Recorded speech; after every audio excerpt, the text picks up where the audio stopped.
大家好，我喺網上睇到人哋做水煎五花肉，覺得簡單易做，應該都會幾好食嘅。我今日都會做一次。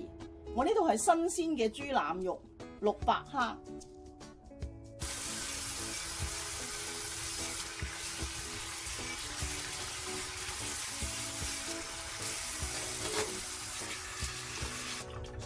豬肉洗乾淨。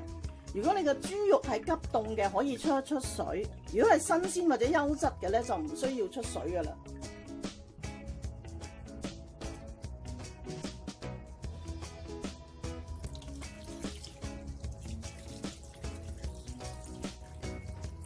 呢個水咧，大約去到呢個豬肉嘅面，加一片薑去腥。呢個係1湯匙嘅紹酒。少少嘅胡椒粉，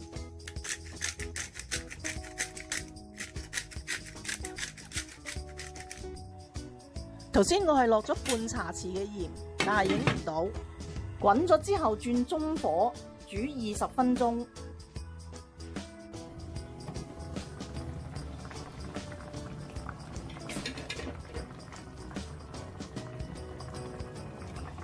我就煮咗佢20分鐘。咁我哋開翻大少少個火收汁，呢個薑咧可以夾走，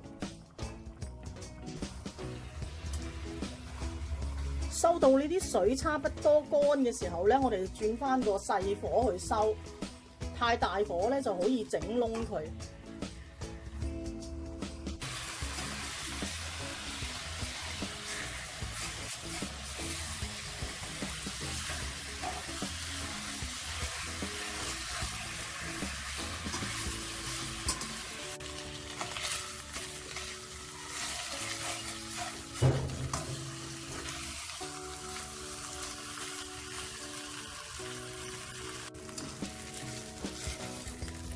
呢個皮咧，我哋都可以煎下佢嘅。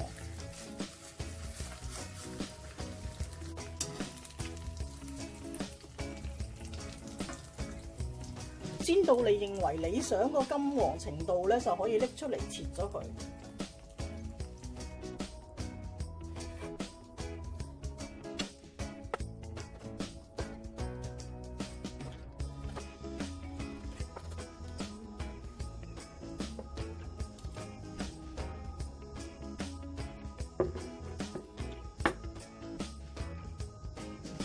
我之前咧係用不鏽鋼鑊煎嘅，今次咧用呢個易潔鑊做。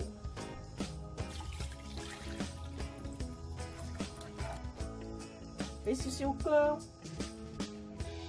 白胡椒粉、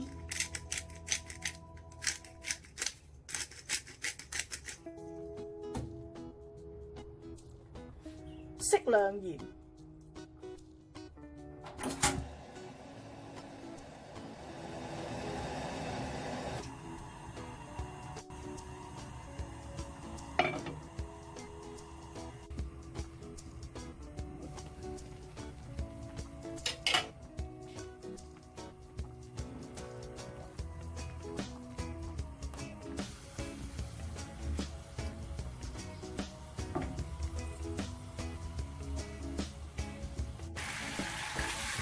收到咧差唔多冇汁嘅時候咧，我哋就細少少個火，太大火咧佢就好易燶嘅。